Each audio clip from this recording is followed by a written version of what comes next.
32 kilo भोजन से 800 ग्राम रक्त बनता है। 800 ग्राम रक्त से 20 ग्राम वीर्य बनता है। यदि आप रोज का 1 किलो खाते हैं तो एक बार वीर्य बहाने से आपका महीने भर का भोजन व्यर्थ जाता है। इसलिए नारायण स्मृति में कहा गया है, मरणम बिंदु पातेन जीवनम बिंदु धारणात्, अर्थात वीर्य का धारण ही जीवन है और उसका पात ही मृत्यु। किंतु हम क्या करें, लाख प्रयत्न करने के बाद भी ब्रह्मचर्य का पालन नहीं होता। आज से होगा। आज मैं आपको शास्त्रों की ब्रह्मचर्य विधि बताने वाला हूँ। साथ ही वीडियो के अंत में एक ऐसा उपाय बताऊंगा जिससे आपका ब्रह्मचर्य अवश्य टिकेगा, गारंटी के साथ। तो चलिए शुरू करते हैं ब्रह्मचर्य विधि। मनुस्मृति कहती है कि विषयों को भोगने से उसकी इच्छा समाप्त नहीं होती, बल्कि वो तो अग्नि में घी डालने जैसा काम है। तो फिर ये इच्छाएं समाप्त कैसे करें? सिर्फ बाहर बाहर से त्याग करने से कुछ नहीं होता, हमें उसे मूल से उखाड़ना होगा। कैसे? ज्ञान के द्वारा। और ज्ञान भी तभी असर करेगा जब हम ब्रह्मचर्य की विधि जान लेंगे। तो किसी भी समस्या को मूल से नष्ट करने के लिए हमें उसके जड़ में जाना होगा। आज हमारा ब्रह्मचर्य पालन न होने का कारण है आगे के गलत कार्य। जब हम किसी कार्य को करते हैं तो उसका सीधा असर मन पे पड़ता है। वो असर उसी के अंदर रहता है और उसे ही हम संस्कार कहते हैं। हर एक कार्य का हमारे मन पे एक संस्कार जम जाता है और इन्हीं संस्कारों के आधार पे हम भविष्य में भी कार्य करते हैं। तो अब हमारे द्वारा पहले गलत कार्य किए गए हैं जिसके संस्कार मन पे पड़े और उन्हीं संस्कारों के कारण हम आज और भविष्य में भी गलत ही कार्य करेंगे। तो इस समस्या का मूल है गलत संस्कार, जिसे हमें मन से डिलीट करना है, अर्थात सफाई करनी है। तो कैसे करेंगे सफाई? उसके ऊपर श्रेष्ठ और उच्चतम संस्कार डाल के हम इस सफाई को 3 चरणों में करने वाले हैं। वातावरण की सफाई, मन की सफाई और शरीर की सफाई। अगर ये तीनों हो गए तो अपने आप मन के ऊपर अच्छे संस्कार पड़ने लगेंगे और हमारा काम बन जाएगा। प्रथम है वातावरण की सफाई। सर्वप्रथम तो आप जहाँ पे अधिक समय व्यतीत करते हैं, जैसे कि रूम, ऑफिस और बाथरूम भी, इन सब जगहों से उत्तेजक तस्वीरों को हटा दे। अकेले रहने की आदत छोड़िए। कोई भी कार्य करते हो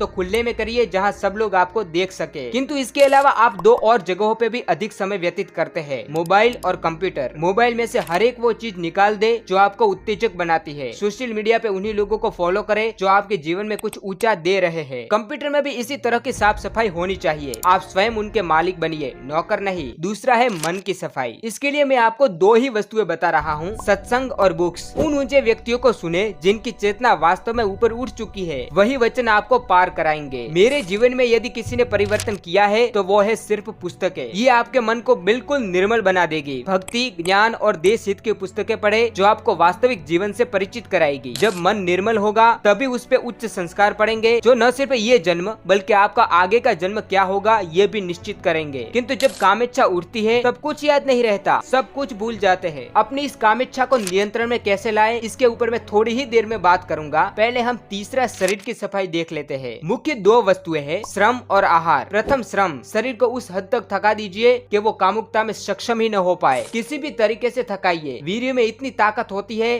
कि बिना शरीर को थकाए या फिर काम किए वो पचेगा ही नहीं। दूसरा है आहार। छांदोग्य उपनिषद कहता है, आहार शुद्ध होने से चित्त शुद्ध होता है और चित्त शुद्ध होने से भगवान का निरंतर स्मरण बना रहता है। आहार शब्द के 2 अर्थ होते हैं, सूक्ष्म और स्थूल। सूक्ष्म अर्थ है कि जो कुछ भी आहत है वही आहार है। मुख्य 5 विषय है जिन्हें हमारा मन ग्रहण करता है या यो कहिए कि उसका आहार लेता है। शब्द, स्पर्श, रूप, रस और गंध। मन जैसा सुनेगा, स्पर्श करेगा या देखेगा वैसा ही उसका निर्माण होगा। जैसे कि हम जिस प्रकार का खाना खाते हैं उसी तरह हमारे शरीर का ढांचा बनता है, वैसे ही मन जिस विषय का ग्रहण करेगा उसी तरह उसका निर्माण होगा। इसलिए न ऐसी बात सुनिए, न कोई ऐसी वस्तु को स्पर्श कीजिए और न कोई ऐसा रूप देखिए जो आपके मन को उत्तेजना दे। जिस प्रकार तीखा खाने से हमारा शरीर चंचल हो उठता है, वैसे ही ऐसी वस्तुएं देखने से मन चंचल हो उठता है, क्योंकि यही उसका आहार है। इसलिए मन को हमेशा सात्विक वस्तुएं ही दिखाइए। ये तो हुआ आहार का सूक्ष्म अर्थ। अब स्थूल अर्थ देखते हैं। सूक्ष्म अर्थ मन के लिए है और स्थूल अर्थ शरीर के लिए। शरीर को राजसिक और तामसिक पदार्थों का ग्रहण न कराए। वो न सिर्फ आपके शरीर पे बल्कि मन के ऊपर भी असर करेगा। यदि आप इन दोनों अर्थों का पालन करें तो आपका मन शीघ्र ही साफ हो जाएगा, वरना आप कितने भी टाइम टेबल बना ले कुछ भी नहीं होने वाला। याद रखिए कि ब्रह्मचर्य का पालन जीवन में कुछ नया लाने से अधिक जो है उसके त्याग से होगा। एक साथ सब कुछ नहीं हो जाएगा, किंतु जब आप बिना हारे इन चीजों को करते रहेंगे तो आप पाएंगे कि मेरे अंदर परिवर्तन हो रहा है। तो ये नियम उस समय के लिए नहीं है जब कामेच्छा जगती है, ये साधारण जीवन में परिवर्तन के लिए है। इसका पालन करके हम अपनी चेतना को काम से ऊपर उठा सकते हैं। किंतु उस समय क्या किया जाए जब कामेच्छा तीव्र हो? पहले पहल तो हम इससे अवश्य हारेंगे, किंतु इससे हमें निराश नहीं होना। मैं अपने अनुभव से आपको इसके 2 उपाय बताता हूँ, गारंटी से ये काम करते हैं। प्रथम है श्वास। जब कामेच्छा हो तब अपने श्वास को भीतर खींचने का दुस्साहस कभी न करे, वो उस इच्छा को बढ़ोतरी दे लेते हैं। आपको हो सके उतना श्वास को बाहर फेंकना है। तब तक फेंकते रहिए जब तक इच्छा शांत न हो जाए। आप पाएंगे कि कुछ समय के बाद आपके शरीर में थोड़ी कमजोरी और इच्छा शांत हो गई है। इस उपाय से आप अपने वीर्य को ऊपर उठा सकते हो और अधिक अभ्यास से इच्छा धीरे धीरे कम हो जाती है। दूसरा उपाय है नाम। एक 108 पारों वाली माला लीजिए और अपने इष्ट का मंत्र जपना शुरू करें। सिर्फ नाम नहीं, मंत्र जपिए। नाम से मन जल्दी भटकता है। पहले 8-10 मंत्र में ही आप पाएंगे कि कामुकता समाप्त हो रही है, किंतु पूरे 108 जपिए ताकि वो मूल से नष्ट हो जाए। इसमें भी प्रथम शर्त लागू पड़ती है, श्वास को बाहर फेंकना है, भीतर मत लीजिए। ये भी मेरा अनुभव है। यदि ये कुछ भी न कर सको तो आखिरी उपाय बताता हूँ, सत्संग।